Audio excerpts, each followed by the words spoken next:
नमस्कार दोस्तों, मैं संतोष कुमार आप सभी को स्वागत करते हैं आपके बीपीएससी कोचिंग क्लासेस में। आज का हमारा टॉपिक है क्लास 12th हिस्ट्री के चैप्टर 1, जिसका नाम है ईट मन के तथा यस्तियां। यानी कि हम जो है हड़प्पा सभ्यता के अंतर्गत इसको पढ़ते हैं। तो यह वीडियो उन छात्रों के लिए है जिनका जो है एग्जाम 2026 के बोर्ड एग्जाम में होगा। तो यह वीडियो जो है 2026 के लिए बहुत ही इंपॉर्टेंट होने वाली है। तो आप लोग प्लीज वीडियो को पूरे देखिएगा और कमेंट करके बताइएगा कि वीडियो कैसा लगा। तो हम इस सब वीडियो में जो है 6 क्वेश्चन करेंगे जो कि 2026 के बोर्ड एग्जाम के लिए बहुत ही महत्वपूर्ण होने वाली है। तो चलिए वीडियो को करते हैं स्टार्ट। सबसे हमारा पहला प्रश्न जो है देखिए बताया जा रहा है, आप बिहार बोर्ड कक्षा 12वीं इतिहास के ईट मनके तथा अस्थियां चैप्टर 1 भाग 1 हमारे अतीत का सभी objective question answer Bihar board इतना के लिए चाहते हैं। यानी कि आप चाहते हैं तो इस चैनल को आप सब्सक्राइब कर सकते हैं। देखिए मैं जो है हम आपको बहुत अच्छे और आसान भाषा में उत्तर कर रहा हूं ताकि आपके सीधे याद हो सके, आपको जो है सीधा याद हो सके और आप जो है 2026 के बोर्ड एग्जाम में बहुत ही अच्छा मार्क्स से पास हो सके। तो चलिए हम लोग स्टार्ट करते हैं वीडियो को। सबसे पहला प्रश्न हमारा है कि हड़प्पा सभ्यता की प्रमुख विशेषताएं क्या थी। हड़प्पा सभ्यता के जो है हड़प्पा सभ्यता की प्रमुख विशेषताएं क्या थी। तो इसका उत्तर देना है, जवाब देना है हड़प्पा सभ्यता की प्रमुख विशेषताएं इस प्रकार है। किस प्रकार है? तो हड़प्पा सभ्यता की प्रमुख विशेषताएं जो है इस प्रकार से है और डेश देना और उसके बाद टॉपिक बाय टॉपिक लिखते चलना है। तो देखिए पहला लिखना है, यह जो एक नगरीय सभ्यता थी। क्या थी? नगरीय सभ्यता थी, यानी शहरी सभ्यता थी। उसके बाद जो है जिसमें योजना के अनुसार, इसमें योजना के अनुसार बसे हुए थे, यानी कि सब एक दूसरे के साथ जो है एक दूसरे के साथ शेयर करते थे और अच्छा से मिलजुल कर रहते थे। क्या है? यह एक नगरीय सभ्यता थी। उसके बाद हमारा अगला प्रश्न आता है, सड़कों को जो है सड़कों को सीधा बनाया गया था तथा जल निकासी की उत्तम व्यवस्था थी। वहां पे जो है जल निकासी करने के लिए इस तरह से जो है नल के बीच बीच में जो है सड़क के बीच बीच में नाला ढकने की व्यवस्था थी, ताकि जो है जब बाढ़ ताकि जो है ना पानी अपने आप बहुत अच्छा से बह सके। उसके बाद क्या है? उसके बाद जो है मनका पक्की ईंटों से बनी हुई थी। वहां के मनका सब जो थे, घर सब जो थे, दीवार सब जो थे, क्या किस चीज से बना था? तो पक्की ईंटों से बना था। जिसका जो है जिसके कारण जो है जिसके कारण क्या हुआ था, वहां पे जो है जितने भी चीज बने हुए थे सब बहुत ही मजबूत थे, पक्की ईंटों से बने हुए थे। उसके बाद अगला जो है लाइन है, व्यापार शिल्प कला और कृषि मुख्य आर्थिक गतिविधियां थी। क्या थी? वहां के जो है ना वहां पे जितने भी लोग से सबका व्यापार जो है किस पे आश्रित था, वहां का जीवन जो है किस पे आश्रित था, मुख्य आहार क्या था? तो वहां का जो है आर्थिक स्थिति, जो वहां का आर्थिक स्थिति किस चीज पर टिका हुआ था? व्यापार शिल्प कला और कृषि मुख्य आर्थिक गतिविधियां थी।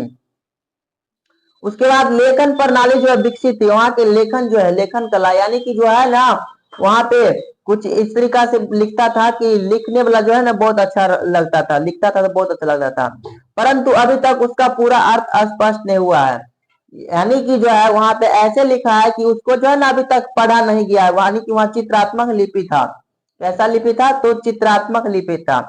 धार्मिक जीवन में पशु पूजा और मातृ देवी की पूजा का महत्व था। क्या था? धार्मिक जीवन में पशु पूजा और मातृ देवी का महत्व देता था। उसके बाद यह सभ्यता जो है 1700, यह सभ्यता लगभग 2500 ईसा पूर्व से 1700 ईसा पूर्व के बीच हुआ था। कब हुआ था? तो 2500 ईसा पूर्व से लेकर 1750 ईसा पूर्व के बीच में फैली हुई थी, यानी कि इसका काल रहा था। तो आई होप ये क्वेश्चन आपको समझ में आ गया होगा। आप जो है नोट्स करते चलिएगा, जिस तरह से हम बताते हैं उतना देर में तो आप नोट्स कर लीजिएगा। अब हम लोग देखते हैं अगला प्रश्न। अगला प्रश्न क्या कहता है? ये क्वेश्चन जो है बहुत ही बार पूछे गए हैं और इस बार ये पूछने की संभावना है, तो प्लीज आप लोग नोट करते जाइएगा ताकि जो है आपको याद होते जाए। अब हमारा अगला प्रश्न है जो है हड़प्पा सभ्यता के नगर नियोजन का वर्णन कीजिए, यानी कि वहां का नगर सब जो है किस तरीका से बसा हुआ था उससे बोल रहा है विचार करने के लिए। तो देखिए लिखना है हड़प्पा सभ्यता का नगर नियोजन अत्यंत विकसित था, यानी कि वहां का नगर सब जो था, शहर सब जो था बहुत ही डेवलप था, बहुत ही विकसित था। तो इसका उत्तर देना है, जवाब देना है नगरों दो भागों में विभाजित था, यानी कि नगर जो है जहाँ पे लोग बड़ा बड़ा लोग रहते थे ना वहां ऊपर रहते थे, और जो छोटा लोग रहते थे उसको जो है नीचे वाला एरिया में रखते थे। वही बोल रहा है नगरों जो वहां दो भागों में विभाजित था, कितने भागों में, दो भागों में विभाजित किया गया था, दुर्ग क्षेत्र और ऊंचा भाग। दुर्ग क्षेत्र का मतलब होता है ऊंचा भाग, और निचला नगर जिसमें जो है छोटा लोग सब रहते थे। उसके बाद सड़कों का जाल ग्रिड प्रणाली पर आधारित था, मुख्य सड़कें एक दूसरे को संपूर्ण काटती थी। वहां के सड़कें जो है ना पूरब से पश्चिम की ओर बनाया हुआ था, और जो है एक दूसरे को समकोण पर काटती थी, यानी कि ऐसे काटती थी, कैसे, ऐसे काटती थी, ताकि जो है ना हवा चले तो अपने आप पर जो है अपने आप वहां की सड़कें जो है स्वतः साफ हो जाए। 90 डिग्री पर काटती थी, कैसे, 90 डिग्री, जैसे कि आप लोग मैथ पढ़े होंगे तो समकोण त्रिभुज क्या होता है, उसमें तो 90 डिग्री का कोण बनबे करता है, आप लोग को पता हो ही होगा। उसके बाद अगला प्रश्न, अगला जो है प्रत्येक घर में कुआं और स्नानागार होता है। लाइन बाय लिखना है, लाइन बाय लाइन इस तरह से लिखना है कि आपको फुल मार्क मिले, यानी कि अच्छा से लिखना है, नहीं कि राइटिंग की तरह भर दे बस मार्क काट ले। हिस्ट्री बहुत ही बढ़िया मानिए तो नहीं तो बहुत ही खराब है, इसमें मार्क बहुत ज्यादा काटता है। नालियों का उत्कृष्ट नेटवर्क था जो सड़कों को किनारे से गुजरती थी और ढकने से ढकी होती थी, यानी कि जो है ना वहाँ नाली प्रणाली व्यवस्था जो है, नाली प्रणाली व्यवस्था बहुत ही बढ़िया थी, और जो है नाली को ढकने के लिए छोटा छोटा डब्बा की तरह जो है मुन्ना की तरह व्यवस्था किया था, ताकि जो है ना कचरा कहीं पर जाम हो जाए तो उसको जो है जिस तरह से अभी के देखते हैं उस तरह से उठा के उसको कचरा निकाल के फिर साफ कर लिया जाता था। उसके बाद जो है प्रसिद्ध स्थल पर अन्नागार, स्नानागार और प्रशासनिक भवन थे। आई होप ये क्वेश्चन भी आपको समझ में आ गया होगा। अब यदि आता है तो प्लीज अपने दोस्तों के साथ शेयर कीजिए ताकि हमें भी कोई मोटिवेट मिले, नहीं तो आप लोग वीडियो देख लेते हैं और कमेंट नहीं करते हैं, अपने दोस्तों के साथ शेयर भी नहीं करते हैं, तो हमको जो है अच्छा नहीं लगता है। तो चलिए अगला प्रश्न है हड़प्पा सभ्यता के प्रमुख स्थल कौन कौन है और वह कहाँ वहां जो है क्या क्या मिले हैं। हड़प्पा सभ्यता के प्रमुख स्थल के बारे में बता दिया है, जैसे कि हम लोग पहले वीडियो में पढ़ चुके हैं हड़प्पा सभ्यता के कौन कौन जो है प्रमुख स्थल है, और उसके बारे में पूरे विस्तार से डिस्कस किए थे। अगर आप लोग जो है वीडियो नहीं देखे तो प्लीज जाकर पहले वो वीडियो देखिए, ताकि आपको जो है कोई दिक्कत ना हो, कठिनाई ना हो। हड़प्पा सभ्यता की खोज किसने किया था, मोहनजोदड़ो की खोज किसने किया था, लोथल की खोज किसने किया था, बनावली का खोज किसने किया था, इन सभी के बारे में जो हम लोग विस्तार से डिस्कस किए थे इससे पहले वाली वीडियो में। अब हम लोग इसके बारे में प्रमुख स्थल के बारे में जानते हैं, तो चलिए देखते हैं हड़प्पा सभ्यता के प्रमुख स्थल और वहां से प्राप्त हुए वस्तुएं निम्न है। तो देखिए हड़प्पा जो है कहाँ स्थित है, पंजाब में स्थित, पंजाब के पाकिस्तान में स्थित। हड़प्पा जो है कहाँ स्थित है, पंजाब के पाकिस्तान में स्थित है। इसकी खुदाई की बात करें तो इसकी खुदाई जो है 1921 ईस्वी में किसने किया था, तो दयाराम साहनी ने किया था। किसने, दयाराम साहनी ने किया था। उसके बाद अगला बात करें तो मोहनजोदड़ो अन्नागार, यहाँ से अन्नागार मिले, ईंटों का दीवार और श्वासन का स्थल मिले, स्वाधान। उसके बाद मोहनजोदड़ो आता है, यह जो है सिंधु नदी और पाकिस्तान में स्थित है, यह सिंधु नदी के पाकिस्तान में स्थित, पाकिस्तान के सिंधु नदी में स्थित है। उसके बाद जो है महानगर, यहाँ से जो वस्तुएं मिले हैं महानगर, स्नानागार, अन्नागार, नृत्य करती बालिका की मूर्ति। उसके बाद देखिए कालीबंगा राजस्थान भारत में स्थित है, जली हुई कृषि भूमि के चिन्ह अग्निदेव। उसके बाद लोथल है, यह जो है गुजरात के भारत में स्थित है, दीर्घ गोदीधर और मोतियों का कारखाना यहाँ पे है, क्या है, मोतियों का कारखाना है। उसके बाद बनावली आता है, बनावली जो हरियाणा में स्थित है, कच्ची पक्की ईंटों का मनका किसी का के प्रमाण मिला है यहाँ से। राखीगढ़ी हरियाणा भारत हड़प्पा सभ्यता का एक विशाल स्नानागार है, स्नानागार यानी कि क्षेत्र है।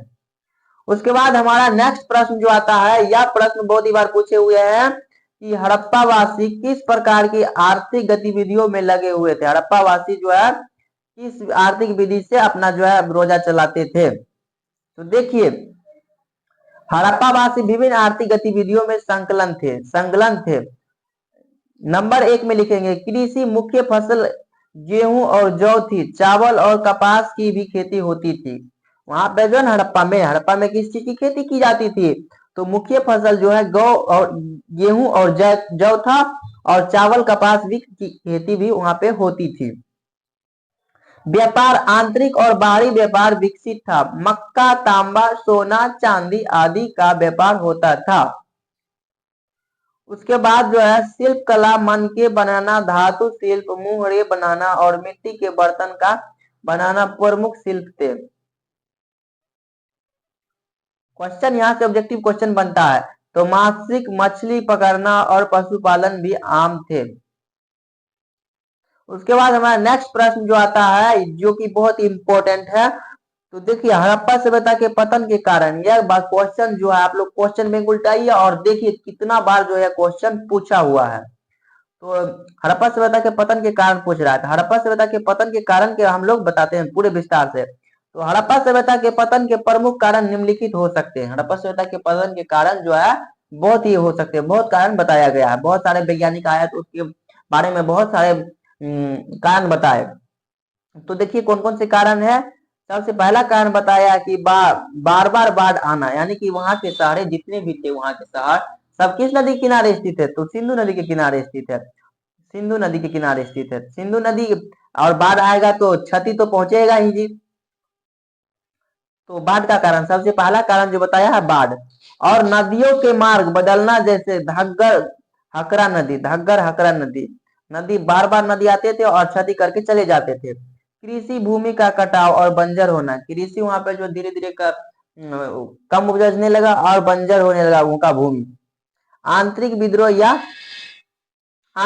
या सामाजिक व्यवस्था। आंतरिक यानी कि वहां पे जो है ना सब एक दूसरे लड़ने लगा, और बाहरी का जो है राजा सब उस पर हमला करने लगा, यह भी कारण बताया है। कुछ इतिहासकारों का मानना है कि आर्यों के आक्रमण के कारण भी सभ्यता का पतन हुआ है। तो ये भी देखिए आप लोग नोट कर लीजिए। देखिए बहुत ही बढ़िया समझा है, आपको समझ में आ गया होगा। अब हम लोग नेक्स्ट क्वेश्चन देखते हैं। तो नेक्स्ट क्वेश्चन हमारा है मोहनजोदड़ो।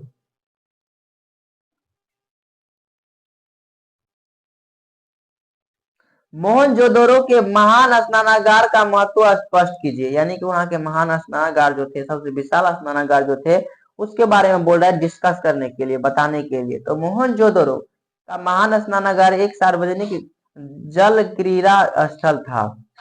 क्या था? जल क्रीड़ा स्थल था।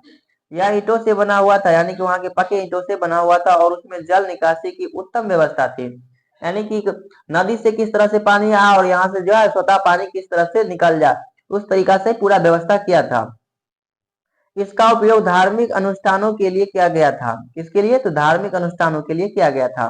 उसके बाद स्नानागार तत्कालीन समाज में पवित्रता और स्वच्छता के महत्व को दर्शाता है।